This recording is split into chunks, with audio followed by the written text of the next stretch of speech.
All right, a few more things I have to say about dating, and then I want to move on to the documents, onto marriage documents that you have there. So, just a couple more thoughts about it from my perspective, and that is that I'm very uncomfortable with the current system, and I know there's nothing we can really do about it. So, that's what you have to live with right now. But what I'm suggesting is that in life,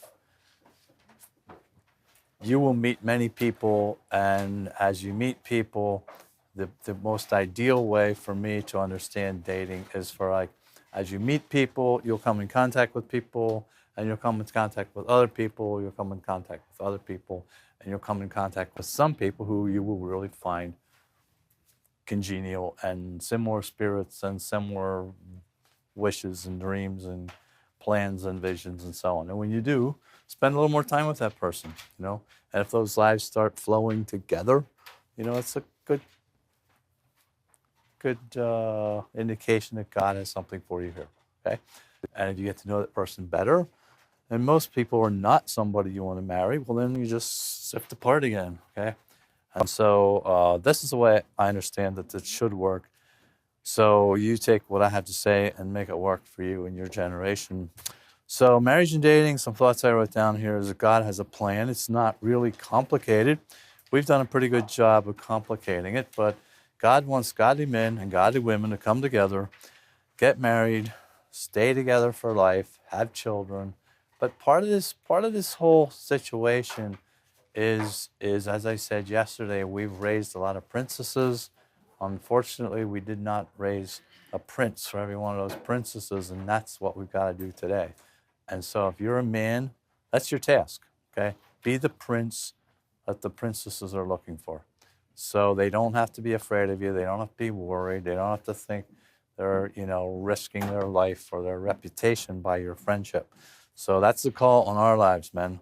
Our lives are to be lived in absolute high regard for God's word, his plan, his spirit, and the ladies around us. Okay, and you've heard me say this numerous times. So, but how to go about this in the Bible is not, the Bible doesn't say that. It doesn't say, thou shalt call her dad. It doesn't, that's not in there, okay? None of these things that we're talking about are part of what the scripture says. So you'll meet many people. In most people's relationships in life, there's just going to be friends, and occasionally you'll find someone who's a little bit more than that. Then maintain the relationship, talk to your parents about it, find out if this is something compatibility is there or if it's not. What's age appropriate? That varies so much. I'm not going to hazard any ages here. Yeah. Historically, 16, 17, 18, 19, 20, 21, somewhere. Of course, it's now bumped considerably older than that. Is that good? I'm not opposed to young marriages, okay? People know who they are, know where they're going, been raised right, have their hearts right, and they can think straight. Young marriages can work well. A couple things to talk about. Hands-off dating. My sons both chose hands-off dating in the 1960s. We never heard of that. I wouldn't know what that would be. What do I have to say about that? I'm fine with it. But hands-off dating to me, and here's where I get a little riled about this, if people are watching movies and doing, things they should not be doing, and then they're claiming hands-off dating, I don't buy it. Sorry. I don't want to hear it. Okay, don't tell me you're hands-off dating and you're watching movies and you're watching professional sports with all the stuff that goes along with that, and you're doing pornography or reading romance novels. Then don't tell me you're doing hands-off dating, because I'll turn around and walk away. Hands-off dating, okay, I'm not a problem with it, but let's make sure your life's consistent. Okay, make sure your life is consistent. So I could stretch many of these things out to longer. Here's a little essay I wrote. Marriage, it seems to me, is being overrated. So since I'm becoming a heretic, I might as well become a real heretic. So marriage is overrated in this millennium. How can that be? Of course, human marriage is a type of the marriage between Christ and his church. and it must be held in the highest esteem. I hold marriage in absolutely the highest esteem. But what is marriage? Human marriage is a relationship instituted by God to provide for companionship in life and provide for procreation and nurturing and discipline of children born into the marriage. That's what marriage is for. Okay, it's for companionship. It's for structuring family.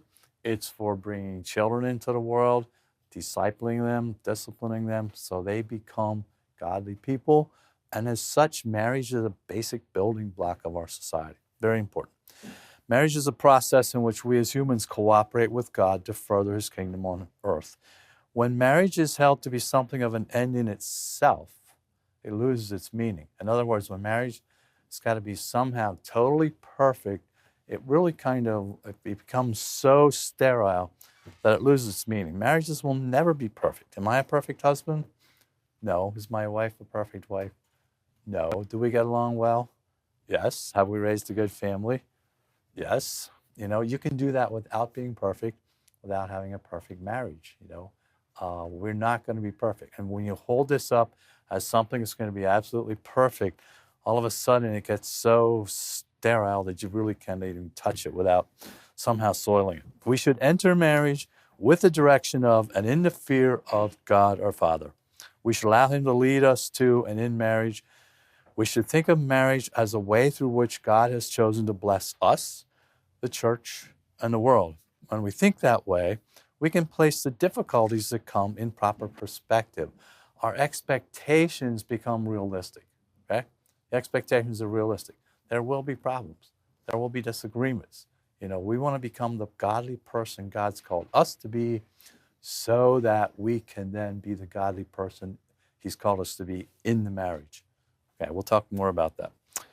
So let's see. When we think that way, we can place the difficulties that come in proper perspective. Marriage is not perfect, but it's a wonderful way to live together and to serve the Lord. Absolutely. I highly recommend marriage. Marriage is not about me. Marriage is not about me. It's not about you. It's about God and what he wants to do in and through me and through you. So God brings two people together. There will be struggles. They work together. First of all, in the context of marriage, I need to serve and bless my spouse. You want to get married? I ask my sons this question. You want to marry this girl? Yep. Are you ready to serve her the rest of your life? Oh, well, that's what this is about, okay? I remember a young couple got married about the time we did, and they went on a wedding trip, and they had a terrible car accident. Her face was disfigured. She had plastic surgery in a hospital on the wedding trip, and the girl he brought home did not look like the girl he married. What would you do then? If this whole thing is based on some cute face, or some strong body that could become an invalid, who knows, okay? Are you willing to serve this person? Are you committed to serve that person? Are you committed to bless that person? No matter, okay? No matter, are you willing to? So in the context of marriage, think about, are you willing to bless? Are you willing to serve? That's what God's called you to do, okay? Whether you're man or woman. I must bless my spouse. I must bless our children. Their needs must come before mine. My wife's needs have to come before mine. My children's needs have to come before mine. And so it's very, very important that I do that. My task is to raise healthy, happy, godly children who will be well balanced, spiritually, emotionally, healthy, diligent workers who have their potentials discovered and developed. I need to know my children, need to have their heart, because marriage is the soil into which children are born, okay? So which children grow up, okay? We must make sure. Children who will love God and love their parents and obey God and obey their parents and love those around them are going to be a blessing to the community, a blessing to the world, a blessing to the church, and we can have a godly society.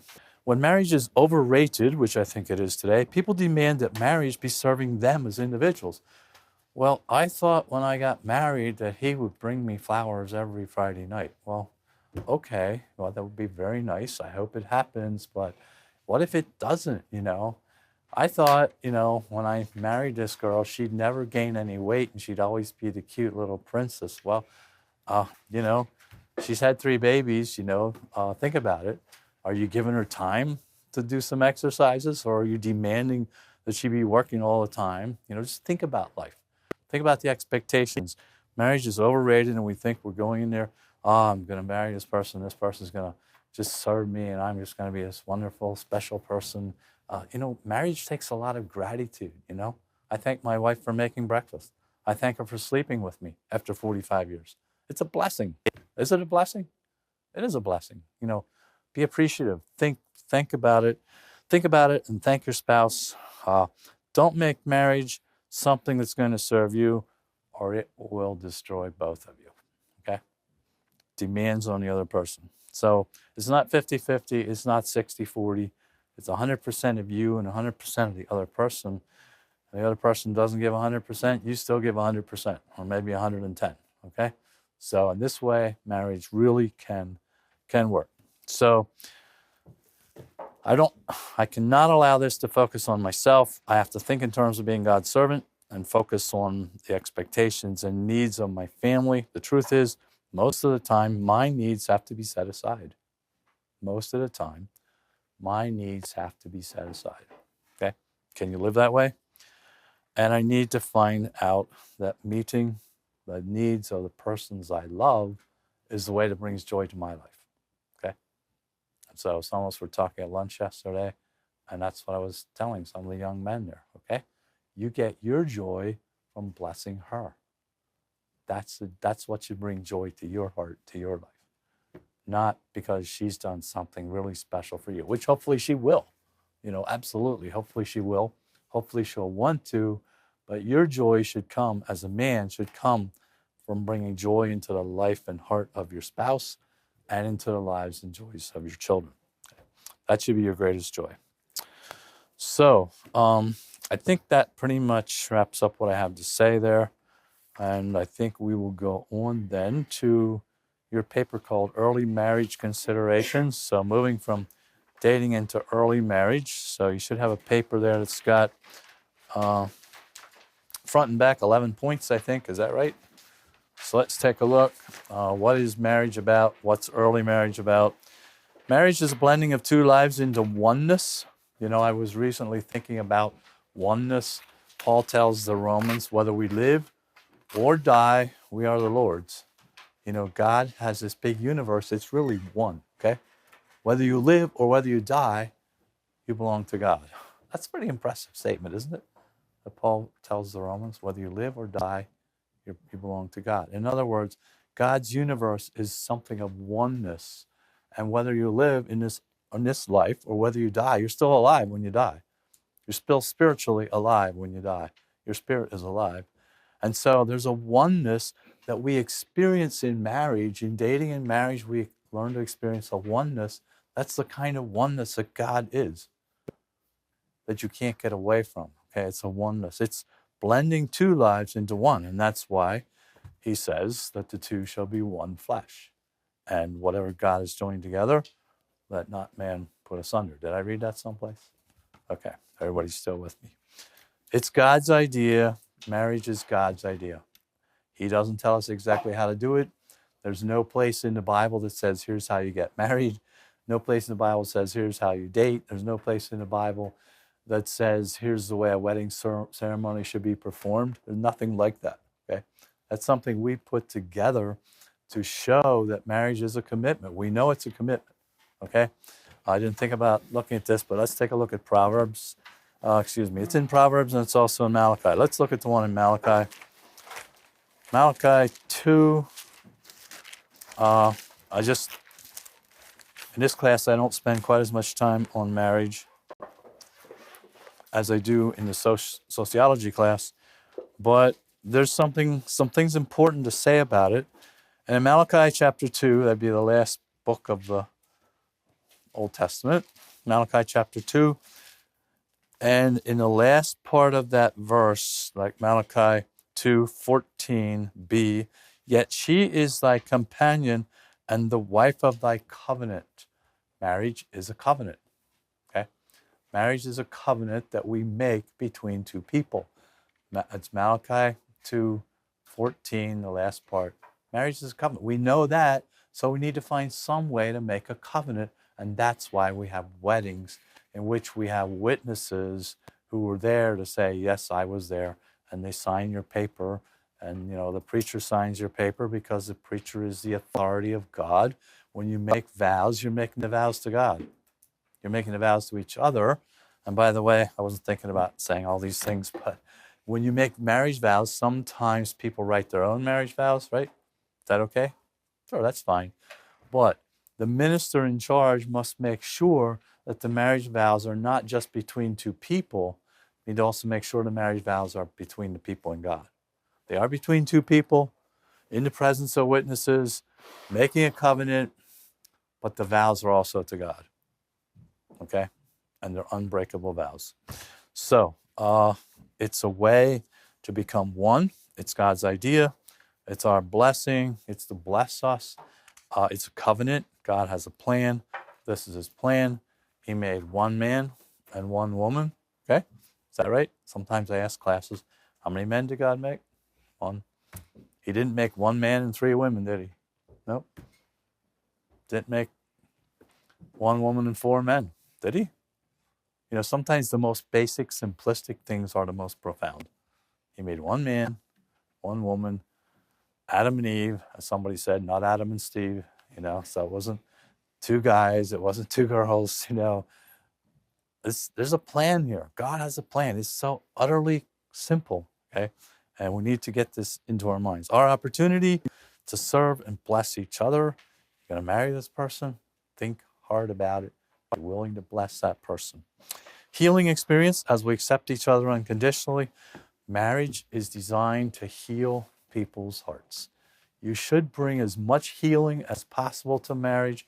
You want to come into marriage as healthy as possible, spiritually, emotionally, relationally, every way.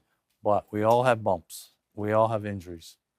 And marriage is the place where God has designed to bring healing to those places, okay, in our heart. Those places in our heart are healed in marriage if we will unconditionally accept the other person. Will you unconditionally accept this man, this woman into your life and promise to bless that person for the rest of your life? If you will, their healing will come to that person's heart because unconditional love will bring healing. This person will never leave me. I don't ever worry about it, okay? I don't ever have to think that maybe I won't have this person in my life. This person's made a covenant. They're there. They're going to stay there. They've proven themselves true. They've proven themselves to live a life of integrity, and we're in this together, okay? And that is so healing. And many times I ask people who are dating for a length of time, do you feel some real healing in your heart about this? And they usually say they do. And if you're dating and you're not feeling that healing, better start rethinking the process. Okay? Better start rethinking if this is the person. So it's a healing experience as we accept each other unconditionally. And it's a way for the love of God to just flow through that person to you and through you to the other person. And this is why Paul talks about this, the great mystery. I don't need to turn to Ephesians 5, do I? He says, I show you a great mystery, but I speak about Christ in the church. Okay? So we think about ourselves relating to each other that way. It's not good for a man to be alone. That's what God said. And so that's why one of the reasons we get married, it's not good to be alone. Two people working together. The way God planned is God's plan. A wedding takes a day. A marriage takes a lifetime. I usually give advice to keep weddings simple. You spend a lot of time, a lot of energy, and so many times from the wedding, our lives flow on to go other places, and then we look back and, people are going into debt to get married. Even people in our conservative churches are getting married on plastic credit cards and paying off, for a long, long time. Sure, it's great to have a beautiful day. I'm not telling you how to make your wedding, but make it simple. Make it beautiful. Make it simple. Clothing. This idea of people in our circles renting tuxedos to get married just seriously turns me off. I'm thinking, hello, what is this about? Maybe you do that. Maybe you have this all planned into your wedding. I don't know. But I'm against it. So anyway, marriage takes a lifetime. The wedding only takes one day. Plan it, do it well. Don't go into it so stressed. You know, some people go into their wedding so stressed, they can't even enjoy a moment of it. It's no fun. Don't do that, okay? Keep life simple. Make it a joyful day, a day of fun with your friends and a great time with your family, and a time in which you look back on it as a wonderful experience. Number one, communication, share intimacy. As we get to know someone, we start sharing a little bit more intimacy, slowly. We get farther into that person's life. And then as you get married, share the intimacy with each other. But still recognize this person is a whole person. They're unique people. Both of you are unique people. She needs love. He needs respect. But you know what? The longer I live, the more I see that he needs love too, and she needs respect too. So, you know, we can emphasize it one way or the other.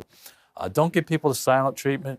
This almost always happens in early marriage. Along comes, you know, he does something really silly or whatever, or she does something kind of dumb, and then they don't talk for 2 days. You know, this is not a good plan, okay? Learn to talk things out when you're dating, courting, whatever you want to call it. Learn to talk things out, and if this person is going to clam up and not talk, you better rethink about whether you want to live your life with that person, okay? Now, it's okay. You get in a stressful situation. It's okay to say, dear, I need a couple hours, okay? And walk away and sit under a tree and do whatever you have to do and pray and, you know, search your heart. But, you know, this isn't 3 days worth, okay? You might need a day sometimes. And you need to honor that other person. Give them space. Don't give them a silent treatment. That's about the most painful experience in your life. Can you imagine? None of you are married here, right? But can you imagine being married to somebody that you could hardly wait to be married to, and then they won't talk to you for 2 days? Or you don't talk to them for 3 days? You're writing notes to each other or texting, or no. And this kind of stuff happens, right? You know, think about it. Be reflective. Think about what they say. Don't cut them off. Communication is just huge. It must probably be the first issue, you know. They'll start saying something, you say, well, don't say that. Why are you talking like that? And all of a sudden, this stuff starts coming out of people. Be really careful. Be reflective and take time for each other. You got to, somewhere along the way, you got to take time. Lois and I usually eat breakfast together while we're here at Bible school. That's time we're together. You know, you need to find some space, find some time. Doesn't have to be a lot of time, but make sure you're making time for that person. Okay, number 2, money management, earning, spending, saving, investing. Really important because life kind of revolves around being able to pay the bills. And some people have lots of money and they never have to think about it, worry about it. You might marry somebody who's fabulously wealthy. On the other hand, you might not. Okay, I'm not recommending marrying money, although some people try to do that. But think about how you're going to make a living. Does this man have skills? Is he able to make a living? You know, if you're a lady, are you able to save money? Can you respect him? You have some people in business and the wife will just come in and just take money out of the cash drawer and go spend it. You know, well, if it's okay, but make sure it's okay. All right. Tithing, you know, it's pretty important that we recognize God needs 10%. Okay. He deserves that. We ought to make sure he has that. You can be really blessed all the way through your life. I know a family, and just because you tithe doesn't mean you're going to get fabulously wealthy. But I remember some students that I had in school years ago, and the family was very, very wealthy. And, you know, it's so curious to have ninth graders come in. It was high school, so it went from 9, 10, 11, 12. Ninth graders come in and they're sort of naive and they just say things. You know, it's a good idea to listen, to learn about the families and stuff. But I still remember one of these girls with real conviction. She said, well, we tithe, okay? And, you know, and they're, you know, would you just tell somebody that? Well, ninth graders probably do, you know. But I observed that family, and their family gives and gives and gives, and they just have money they hardly know what to do with. And the family has worked very hard. Just because you work hard doesn't mean you're going to have a lot of money. But, you know, we ought to make sure that God is getting what is part of our income, at least 10%. Borrowing, Can you think about that? Especially sometimes these guys don't save very much money. They got to be 25, 30. They want to get married. There's no money. And they buy a house and they sign on a 35-year mortgage. And let's see, 30 plus 35. What is that? I'm not really good at math, but that's how old you're going to be when you finish this mortgage, right? Think about things like that. Can you do that? Do you want to be paying on a mortgage? Do you want to be carrying a lunch bucket in one hand, a toolbox in the other hand when you're 65 years old? Well, you might be. Okay, so think about borrowing money. It's hard to imagine, but I know a Mennonite family, they maxed out one credit card, they maxed out another credit card, and then they got another credit card, and they maxed that one out, and these people were just like, duh, okay? Some people cannot manage money. If they can't, they need to ask for help. If that's you, if that's your spouse, get some help, okay?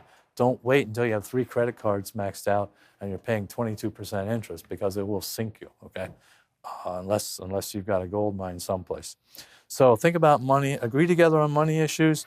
Sometimes men will think, oh, there's this great investment. I could really make a lot of money. And, don't be taking money that you need for the family to make investments that you could lose.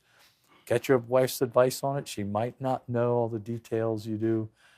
But, so many times a woman's sense will be just as strong as a man's investigation into the situation. It's just amazing. I've seen it over and over again.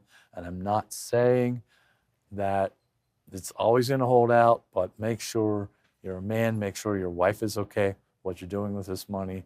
Sometimes, people come and want to talk to me and they've got issues. And I say to the wife, well, do you feel secure? No. Why not? We never know when when we'll have grocery money. Well, that's pretty difficult. Okay. So think about borrowing money, money issues, live within your means. It's really not difficult. When Lois and I got married, we took 2 manila folders. You know what those are? They're probably worth 3 cents a piece.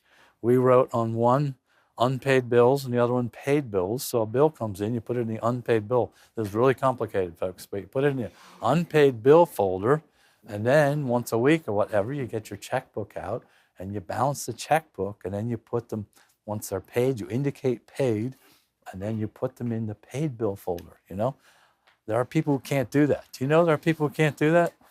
There are people who can't do that. And there are people who call the bank and ask the bank how much money they have in their account because they don't have a clue. Okay, so please, number 3, families, you marry a family. It's only partly true. I mean, just because you marry this person doesn't mean that, you're married to grandma and grandpa and all the uncles and aunts. But, there is a situation here where you do marry a family, and don't marry this person and you can't stand their family. And then when it's time for Christmas and Easter or whatever Thanksgiving gatherings they have, you're not going, right? Many families have these arguments, okay?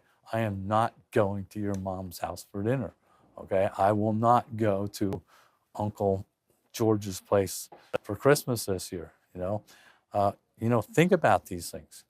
This is the family you married. It's important. Don't make this a problem every year.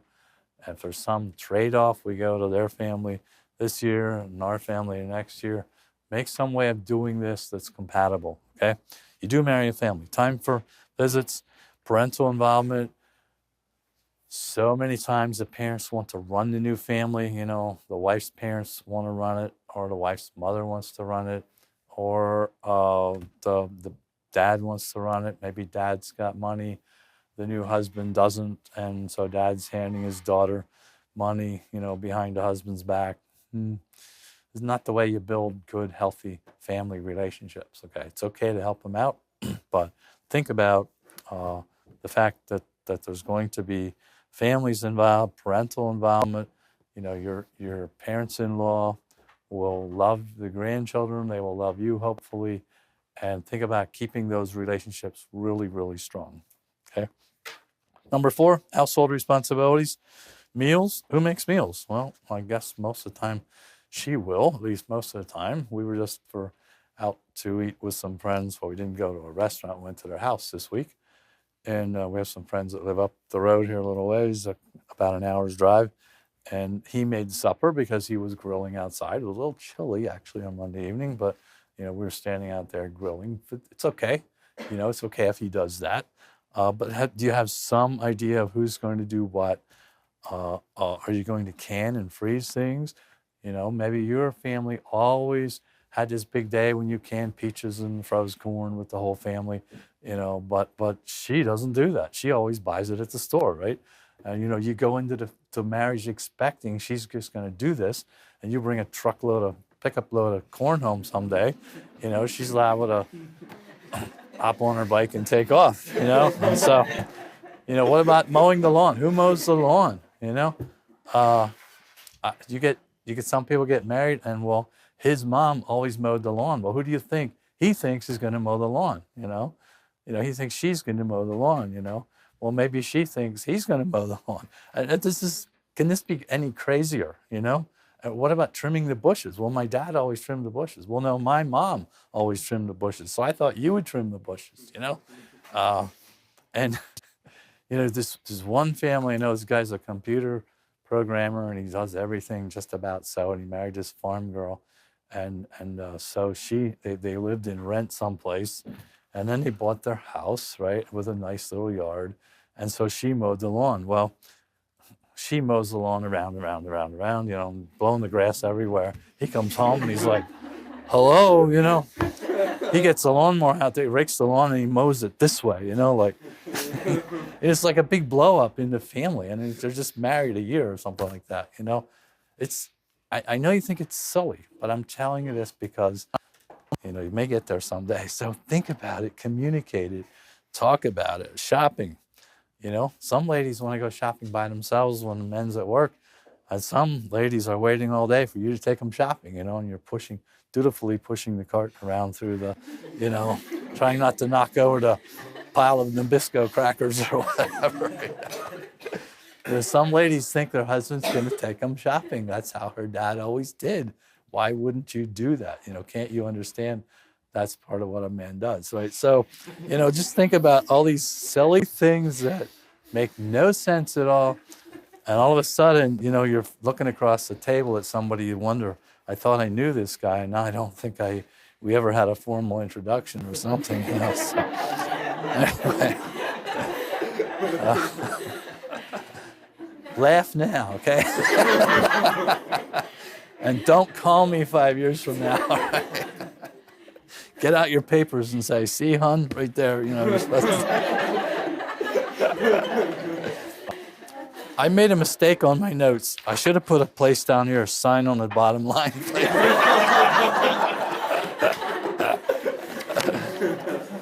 Why didn't I think of that sooner? Oh, well, I learn every day, Okay, spirituality, devotions. Who does it? The person and the couple, the family. Do you have your own personal devotions? Are you as a couple going to have devotions? Will the family have devotions? How will you do it? Church, who takes the lead? Maybe we won't spend a lot of time on this, but it really is important. Many times in our family in the last 10 years, when we have our Bible reading, I ask Lois if she'll read it. Why would I do that? Growing up, our children, we would sit at the breakfast table and we'd pass the Bible around. It's your turn, it's your turn, your turn, your turn. And the children would write down. And it was a really blessed experience to have our children. We'd read from the NIV. We had 2 deaf children, so they weren't so good with language so early. But, halting reading. But the whole family sits there and listens. The whole family sits there and listens as the child struggles through, the 12-year-old who can read like a flash, and the 6-year-old who's like asking what the next word is, okay? It's a good experience. It really is, okay? So many times I ask Lois to read the Bible just because I spend so much time studying and reading. It's a blessing for me to just sit there and listen to her read. And she enjoys doing it, okay? We don't always do it that way, but it's okay. I'm not this male chauvinist that says, I'm going to read the Bible in this family. Well, growing up, that's how we did it. But now, we're old people, and she enjoys it, and that's how we do it. All right, number 6, sexuality. This gets pretty sensitive, but make sure there's absolute fidelity in marriage. That means fidelity means faithfulness. Fidelity means, you don't think about somebody else. Oh, you wish you would have married, Sam instead of Joe or Susie instead of whoever, right? So make sure there's absolute fidelity in your heart. Once you have decided you're marrying this person and once you're married to this person, no more looking around, okay? Mutual expressions of love. Find the things that are a blessing to both of you and express the love in that way. Find healing from any abuse or inappropriate experiences because you bring those things into marriage and they cause a lot of trouble.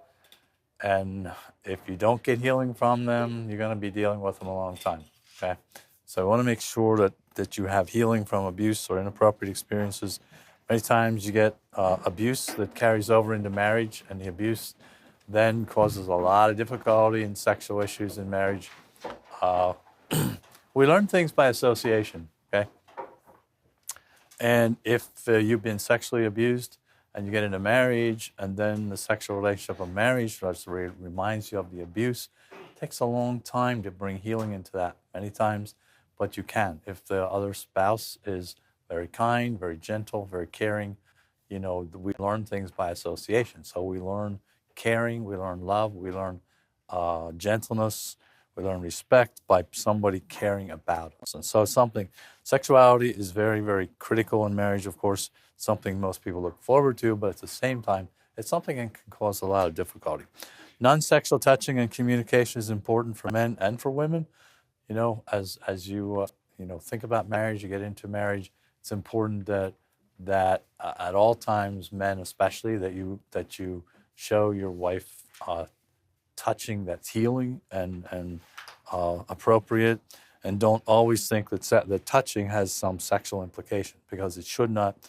And if it does, then there's always going to be this guardedness about it. Gentleness and kindness. Gentle and kind. Men tend to express themselves physically, and so as men, we have to think about, being gentle and kind toward our wives, because that physical expression, we're usually big and strong, and, we don't want to be hurting our sweetheart, our wife. And sometimes, it's possible because, we remember wrestling with our brothers. I'm not trying to be silly and stupid here, but I'm just saying, some years ago, I was working with a family, and this guy is built like a linebacker, right? And his wife probably weighs 90 pounds, dripping wet, and he was literally hurting her. I'm not trying to be silly. I mean, he was literally hurting her, and she was crying and saying, and I was just trying to be nice, Well, the way you're nice to a buddy who weighs 240 pounds like you do is different than the way you're nice to a wife who, isn't quite that big, So I just think about it. He would just kind of give her a loving pat on the back if she walked past him, and, sure, that's good, but not when she's that size, and she goes, whoa, that hurts, and this was just, he couldn't quite get it. And, I just had to sit down and tell this man, hey, this can't go on, or you're not going to have a wife anymore. So, think about it. Be gentle, be kind. We tend to, as men, express ourselves physically, and that's good. But in the process of that, make sure there's a lot of gentleness. Find mutually pleasing expressions of love. Make sure whatever you're doing with your spouse is something that is blessing them sexually, physically. Make sure it's something they're enjoying. Make sure it's not painful. Make sure it's not embarrassing. Make sure it's not causing them some kind of discomfort. And so the whole idea here is that this is supposed to be a way of expressing love, and what Hollywood is telling you, what pornography and romance novels are telling you, are just simply lies. That's all. And you get that stuff in your mind, and it will destroy you. So don't do that, okay? Think about being gentle. Think about being kind. Think about being gracious. Think about the other person. Even in sexuality, your joy should come from blessing the other person. And of course, hopefully that person will bless you and derive their joy from blessing you, but you don't know that, okay? You can only say, I'm here to bring blessing to the other person. Number 7, expectations and adjustments. Give yourselves time to adjust to each other. The first couple days, weeks, months, give yourselves time. Some people adjust quickly. Some people don't adjust so quickly, okay? I know one couple who got married and they went to Florida on their wedding trip. It was supposed to be like 3 weeks, and after a week and a half, she had to see her mom, and they went beeline for home again, okay? So, think about this and, be careful and kind about that. And if she's got to see mom, think about it. This lady just wasn't quite grown up yet, never away from her mother very often. And so there are expectations, there are adjustments to make. You're getting married, you're from here and she's from there, and where are you going to live? You're going to live far away from your families. Initially that's not a problem because you just want to live with this person. It can be in Kalamazoo or wherever, right? You want to live with this person, but after a while you realize, whoa, this is pretty far from home. I'm only going to see mom twice a year, or my brothers and I, who always played ball together, went hunting together. I won't ever see them except, twice a year or once a year. Think about it, okay? Make some plans as to how you can do this. And you're going to have to build this. If you live far away from each other's families, and I just talked to a family about it recently, you're going to have to build it into your budget. It costs money to travel. It costs money to not work. If it's far enough away, you might have to fly, okay?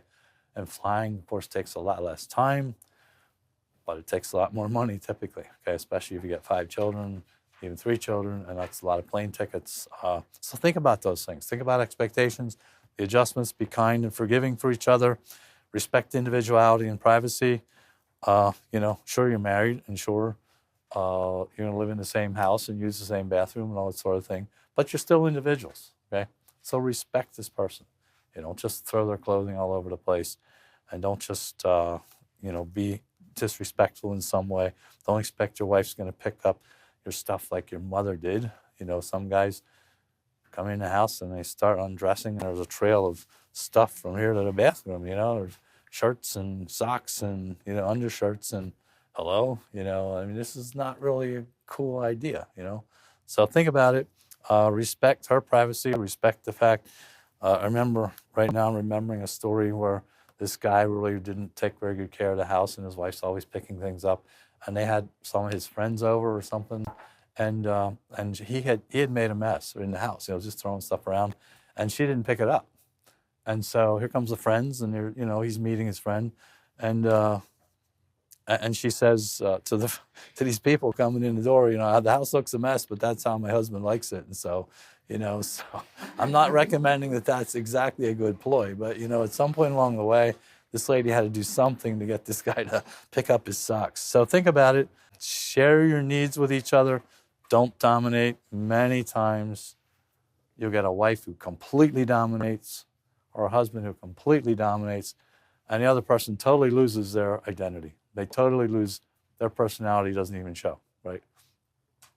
If they're picking colors of something, he always gets to choose the color, or she. If they're picking cars, she gets to pick it, or he gets to, right?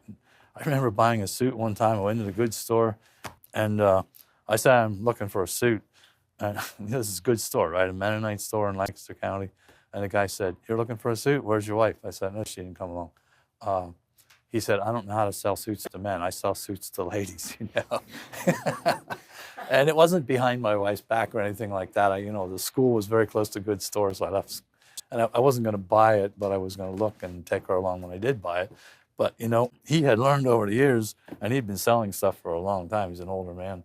He said he always sells to the lady. There's no use talking to the men, because you got to please her. So share with each other. Don't dominate each other. Get opinions. Take her along if you're buying a suit. Make sure, that you care about each other. Expectations, adjustments. Take time. Recreation, work together. Have things you enjoy together. Do things together. Recreation is just doing something different. It means recreate, okay? We're not talking here about entertainment, but recreation. Bona fide recreation. Things you enjoy to do together. And working together, I think, can be a huge blessing when you're married. If you enjoy working together, it can be the greatest thing. When I was dating, there were two girls that I dated extensively, and like I told you, one of them didn't work out. But I worked with both those families. I would go there when they were baling hay, right? Go there and help. Why not? Go there and help when they're canning beans, you know? That's when you find out what these people are like. That's when you find out how these people work. That's when you find out how they talk to each other. That's when you find out whether the children listen or whether they don't. That's when you find out they're neat and clean or whether they just say anything goes. Working together, a huge issue, you know. One of our girls was dating and we were freezing beans or something, and our plan was always we work together. We're doing this, it's together. And nobody goes to bed until we're all done. I don't go to bed and leave my wife with, piles of peaches to clean or something like that. So, and anyway, the future son-in-law wasn't helping, so I had a little chat with him, and I said, in our family we work together. So we all work until we're all done, and then we go do something else. Okay, so it really can be a great experience, really can, and lots of fun. We typically do a pickup load of sweet corn every year, and we talked about this over the break. Some of us, the children help. They're sitting in there. They're learning not to step on the corn, right? And they're learning, take this. They have their own little wheelbarrows, and they push it up to the fence and throw the husks into the cows. And everybody's busy, right? And everybody's having a great time. And when we're all done, the corn's frozen, and each family gets how much they need, and the rest goes in our freezer. And if they run out, and before the next crop, they can come and get some. You really can make this a blessing. And I know it doesn't sound like recreation, but it's part of it. And enjoy things together. We always had bicycles. When Lois and I like to bike, we don't do it anymore. Just too busy, I guess. But when the children were growing up, we put seats on the back of our bikes, okay? Put the children in the seats and bike around. Well, older one gets old enough to have her own bike, and we put the next person in the seat, and the older child gets the bike, and by and by we were all on bikes, right? And we went biking, and it was a great time. We learned to obey traffic rules, learned to wait for each other, right? You can't, if you're dad and you're big and strong, you don't go roaring up the hill by yourself. We had a couple of ropes we'd tie from one bike to the next bike, help everybody get up the hill. So do things you like to do together. Number 9, outside relationships. One of the mistakes I made as a new husband was thinking that I could meet all of my wife's needs. You know what? You can't. A wife has needs, a woman has needs that a husband cannot meet. And when I learned that it was important for my wife to go to like some ladies fellowship things, most churches have these or in their communities, right? Someplace every week or every 2 weeks or something of that sort. Ladies get together. There's usually babysitting service there. Our marriage greatly improved when she did that. Why? Because there were needs I can't meet. And don't think you can meet all of your spouse's needs. There are times when your husband needs to have some time with his brothers. Okay? He needs time with his brothers. My sons took me out for breakfast last Saturday morning. Okay? So we sat there together. My boys and I, and the ladies weren't there. It was a time, the bonding of the men, okay? And there are times that men need other men to keep them accountable. And, I meet with some men on a regular basis. It wouldn't help to meet with their husbands and wives to do that. That doesn't help. It helps if there's men there holding each other accountable. It helps when there are women meeting together, supporting each other. You need this, okay? So don't go into marriage thinking, I can meet all of her needs. I can meet all of his needs. And I know some people think this is wrong. Some people think, well, this is like Christ in the church, and Christ meets all the church's needs and so on. I don't agree. In a spiritual sense, that's true. But even in a spiritual sense, we need each other as fellowship in the body. Number 10, work and occupation. Are you expecting your wife to work? Is the wife expecting to work? Some people go into a relationship and into marriage, and the wife is just thinking, well, I guess I'll just keep up my job. She might be a school teacher. She might be working, at a store, and maybe she wants to, okay? And does the wife want to work outside the home? And some men work all the time, and they kind of hide in their occupation. You get some men, so ladies, if you think you want to marry this man, find out. Does he know how to come home on time? Does he know how to take a break, or does he work all the time? Because it might be nice to have all the money he makes, but at the same time, if he's never there, you might be missing him. Okay, and so think about your work, think about your occupation. Is something you're going to do together. If you're farming, you'll probably have to work together. If if you're working in business. And I know some couples who work together in business. I'm not going to mention any names here now, but if I would, you'd probably know some of the people. Mennonite businesses where the husband and wife work together. I mean, just like it is amazing to watch. They're just constantly working together. And there'll be plenty of times they could stop and fight, and they don't, okay? They say, oh, well, how are we going to fix this? And I worked with some of these people. I've had their children in school. I've had them on the board when I was at school. And, amazing how these people work together. So you can do this, and you can do it well, and you can have a good time, and you can bless each other. You can bless your family. You can bless the community, bless the church. So don't hide in your occupation, men. It's easy to do, especially times are hard. You're really working hard, making money. It's easy to get estranged from your family. Very easy, okay? Very easy to get estranged from your family, kind of get married to your job. So I remember one Mennonite man who, they had a big store. He's not in the business anymore, but his sister finally came in. He would go in and work all night. His sister finally realized that this man was addicted. He was ignoring his family. He was kind of addicted to the business. His sister, and I don't know, she got somebody to help her. It was a family business, and she went in there and they literally took this man out, okay, and got him into some therapy so he could get out of this addiction of working all the time. Okay, number 11, common struggle in today's homes. We've talked about this before. Men passive at home, they get all their fulfillment at work. Men passive at home, they come home and they're just like tired. I know what this is like. All men will know about it somewhere along the way. Think about the fact that your family needs you. Save some energy. What I tell men sometimes is, okay, you're coming home, you're tired, and if you need 10 minutes, if you need 20 minutes, make sure your family knows this. Communicate it. So go into the door, give your wife a kiss, say hi to the children, talk to them, take 5 minutes to do this. Then go into the study or wherever you have to go, get clean clothes on, take 15 minutes, ask them for 15 minutes a day, okay? And then they'll give you that time, but then don't make it 20 or 25 and don't fall asleep, okay?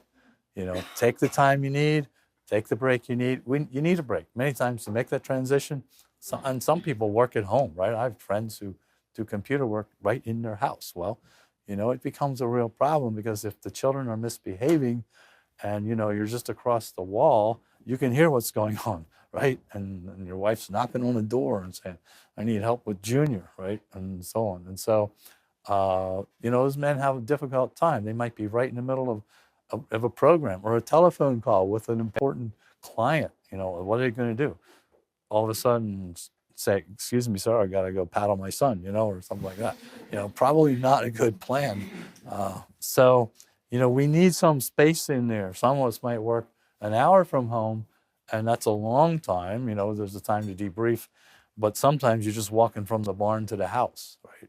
It's a little hard time to forget about the best cow just got milk fever and won't get up. And now, you're upset about that. So men, think about it that we're in charge at home. Women aggressive at home, taking over the men's role. I know we talked about this before, but just a reminder, this doesn't work, okay? I see it over and over and over again. I spoke at a Mennonite conference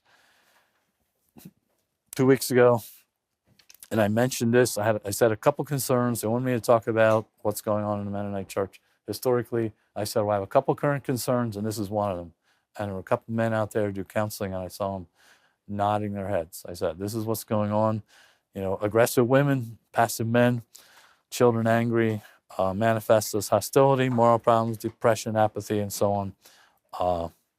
We've talked about it before, so we don't need to talk about it again. But watch this. Be careful. It will destroy a home. Okay, really will. So women need to be submissive. That doesn't mean passive. Submission means strength and power under direction. That's what it means. Okay, set a happy tone for the home. Ladies, you're going to be a wife and a mother someday. You will set the tone for the home. What's it going to be like when dad comes home. If you're grumpy and you've got stuff running over on the stove and you're upset and, you're yelling at the children, that's not a good scene for dad to come walking in the door. He's like, I had a hard day at work and I walk in and the house is upset. This is a problem. Okay. And I know you can't always make it cheerful. I know you can't always fix everything, but see what you can do about preparing the children. Some ladies will say, hey, dad's coming home in 10 minutes. Clean up your toys. Let's go out in the porch and meet him, And I know that might sound romantic and idyllic, but there's some of that can happen, okay? So make sure you want your husband to come home and be so happy he's home, He wouldn't want to be any other place on earth, with his children and with you. And if you can do that, you set the tone. You're there, okay? He's not there. You're there. And so what kind of a tone are you setting is really important. Happy, obedient children are the joy of the parents. And I can tell you that that's true from practical experience. That really, really is true. And of course, men, we need to take the lead, be strong, gentle leaders at home and in the family and at work. Everywhere we go, be strong, do what's right, get the sin out of your life, get the wickedness out of your life, whatever is in there that's going to be destructive, get it out, okay? We do that, the lady's going to trust us, the children are going to trust us, they're going to love us, and we're going to have happy families, okay?